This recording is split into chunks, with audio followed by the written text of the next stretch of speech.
Lihat imej satelit ini dari loji penapisan minyak Moskow yang rosak selepas serangan drone yang kuat. Imej-imej itu menunjukkan tangki simpanan yang penutupnya tercampak ke udara selepas letupan. Rusia terjaga melihat perang kembali ke jantung infrastruktur mereka sendiri. Ini mendedahkan satu perubahan yang Kremlin cuba sembunyikan dengan ancaman, ucapan keras dan propaganda. Putin sudah tidak lagi mengawal rentak krisis seperti dahulu. Ukraine kini menyerang kilang penapisan, pusat logistik dan pusat tenaga di dalam wilayah Rusia. Sementara Moskow tergesa-gesa untuk mengatakan bahawa semuanya terkawal walaupun asap kelihatan di langit dan kerosakan menjadi berita antarabangsa. Serangan terhadap kilang penapisan Moskow ditambah dengan serangan terhadap kilang penapisan Tyumen di Siberia menunjukkan bahawa Kiev sedang membawa tekanan jauh dari barisan hadapan. Pada masa yang sama, Zelensky berdepan ketegangan diplomatik dengan Poland, Merz menahan kemasukan penuh Ukraine ke dalam kesatuan Eropah dan Iran kembali mencetuskan ketegangan di Selat Hormuz, mewujudkan lebih banyak ketidakstabilan di pentas global. Putin mahu perang yang dikawal oleh Moskow. Kini, beliau melihat kilang penapisan terbakar, sekutu yang marah, pihak lawan yang semakin maju dan krisis selari yang menekan seluruh dunia. Apalagi yang Putin masih mampu sembunyikan. Kenapa kawasan pedalaman Rusia menjadi sasaran? Bagaimana Moskow akan mengekalkan perang ini sekarang? Saya akan ceritakan semuanya kepada anda sebentar lagi. Jika anda suka kandungan yang terus terang dan tidak berbelit-belit seperti ini, pertimbangkan untuk melanggan kerana di sini ada video seperti ini setiap hari. Kiev cuba mengurangkan keupayaan Moskow untuk membiayai, membekal dan memanjangkan perang. Putin bertaruh untuk melemahkan Ukraine melalui keletihan, tetapi kini beliau melihat Ukraine menggunakan teknologi, risikan dan jangkauan untuk menyerang titik-titik sensitif di wilayah Rusia. Reaksi Moskow datang dengan gaya lama Kremlin. Medvedev muncul di tengah-tengah berita dengan kenyataan yang dikaitkan kepadanya dalam nada agresif, mengatakan bahawa tidak akan ada lagi peraturan terhadap kerajaan Kiev kecuali pemusnahan sengaja terhadap orang awam. Kenyataan ini menunjukkan keputusasaan lisan seseorang yang cuba kelihatan kuat apabila kawasan pedalamannya sendiri mula gagal. Apabila rejim perlu menjerit bahawa tiada peraturan, itu bermakna mereka sudah kehilangan sebahagian daripada naratif. Serangan di Tyumen menambah lagi kesan ini. Loji penapisan itu terletak di Siberia, hampir 2,000 km dari sempadan dengan Ukraine.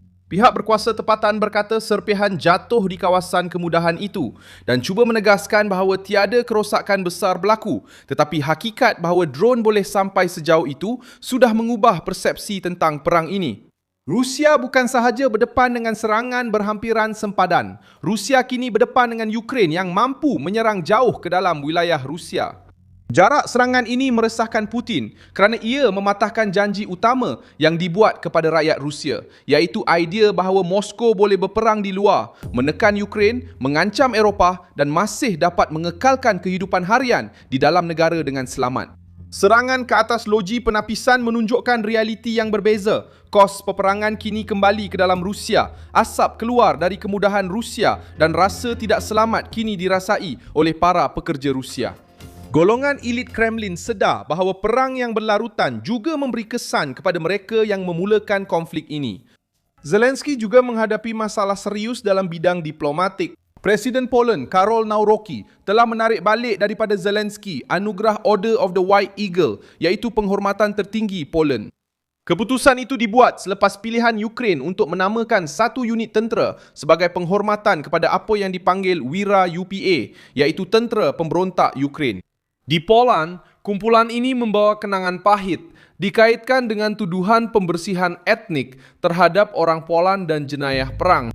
Nawrocki Kuba memisahkan hukuman simbolik terhadap Zelensky daripada sokongan Poland kepada Ukraine. Dia menyatakan bahawa keputusan itu bukan terhadap rakyat Ukraine dan ia tidak mengubah arah strategik keselamatan Poland. Walaupun begitu, tindakan itu membuka luka politik pada saat yang sensitif. Ukraine memerlukan sokongan ketenteraan, kewangan dan diplomatik. Poland terus menjadi elemen utama dalam bantuan tersebut. Tetapi Warsaw telah menjelaskan bahawa sokongan menentang Putin tidak bermakna cek kosong berkaitan memori sejarah. Ketegangan ini sangat berkepentingan kepada Moskow. Putin sentiasa cuba mengambil kesempatan atas perpecahan antara Ukraine dan rakan-rakan Eropahnya. Penarikan balik anugerah itu menjadi peluru untuk propaganda Rusia yang mengatakan bahawa Kiev sedang kehilangan sokongan. Namun situasinya lebih rumit daripada itu. Poland telah mengkritik Zelensky tetapi tidak memutuskan hubungan dengan Ukraine. Teguran itu memang keras, namun ia tidak bermakna pengabaian. Disinilah Putin menemui hadnya. Friedrich Merz meletakkan satu lagi had kepada euforia Ukraine apabila beliau berkata bahawa sebuah negara yang sedang berperang tidak boleh menjadi ahli penuh kesatuan Eropah sekarang. Cadangan yang beliau pertahankan melibatkan sejenis bentuk perkongsian sebelum penyertaan penuh. Bagi Kiev, ini kedengaran seperti hadiah sagu hati selepas bertahun-tahun berjuang menentang pencerobohan Rusia. Bagi Berlin, ini adalah satu cara untuk mengekalkan Ukraine dalam kerangka Eropah tanpa membuka krisis undang-undang dan politik serta-merta dalam blok tersebut. Kenyataan ini menunjukkan bahawa Ukraine sedang maju tetapi masih menghadapi halangan besar. Perang yang dicetuskan oleh Putin mendorong Kiev ke arah barat tetapi juga menyukarkan kemasukan penuhnya ke dalam institusi-institusi barat. Zelensky mahu menunjukkan kepada rakyat Ukraine bahawa pengorbanan membawa mereka ke tempat yang selamat dalam kesatuan Eropah dan jauh dari bayangan Rusia. Merz menjawab dengan berhati-hati, menawarkan integrasi separa dan janji masa depan. Masalahnya ialah janji masa depan tidak dapat menjatuhkan drone, tidak dapat menahan peluru berpandu dan tidak dapat membina semula bandar yang jauh. Walaupun begitu, perkiraan Putin masih tetap salah. Pencerobohan itu sepatutnya menjauhkan Ukraine dari Eropah, tetapi kesannya adalah sebaliknya. Ukraine menjadi lebih rapat dengan Barat, mendapat senjata, latihan, wang dan sokongan politik. Kemasukan penuh ke dalam kesatuan Eropah mungkin tidak akan berlaku sekarang, tetapi hala tuju strategik Kiev sudah pun keluar dari orbit Moskow. Putin cuba mengongkong Ukraine dengan kekerasan dan akhirnya menolak negara itu semakin jauh. Krisis di Selat Hormuz muncul sebagai satu lagi petanda dunia yang tidak stabil. Pada hari yang sama, Rusia cuba menangani serangan dalaman. Iran sekali lagi mengumumkan penutupan laluan itu, menyalahkan Israel atas serangan di Lubnan dan menuduh pelanggaran gencatan senjata. Laluan ini sensitif kerana sebahagian besar minyak dunia melalui kawasan itu. Ketidakstabilan ini menguntungkan rejim yang hidup dengan ugutan geopolitik. Iran menggunakan Selat Hormuz sebagai alat tekanan. Rusia telah lama menggunakan tenaga sebagai senjata politik, begitu juga Iran. Masalahnya sekarang ialah Moskow juga melihat tenaganya sendiri menjadi sasaran. Sementara Tehran cuba menghalang laluan maritim, loji penapisan Rusia mengalami serangan udara. Sementara Putin bercakap tentang kekuatan, infrastrukturnya kelihatan terdedah. Percaturan yang sebelum ini kelihatan memihak kepada rejim, keras kini mula menuntut harganya. Rumah Putih cuba menghalang perjanjian dengan Iran daripada menjadi sandiwara di mana Tehran membeli masa, mengancam kapal dan masih berlagak sebagai mangsa.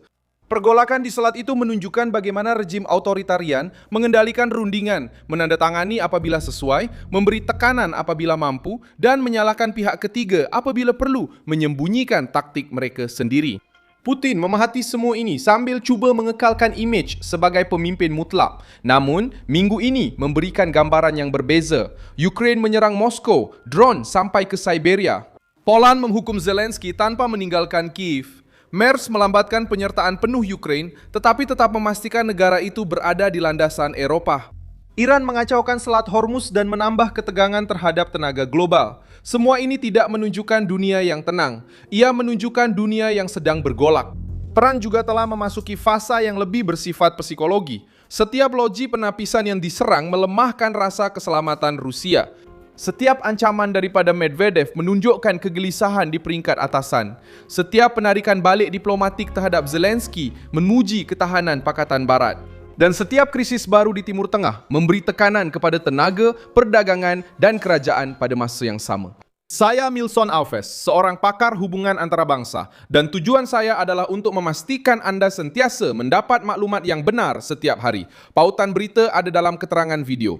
Sila tekan butang suka pada video ini, langgan saluran ini dan di akhir nanti lihatlah ruangan komen supaya anda lebih terlibat dengan komuniti Milson Alves.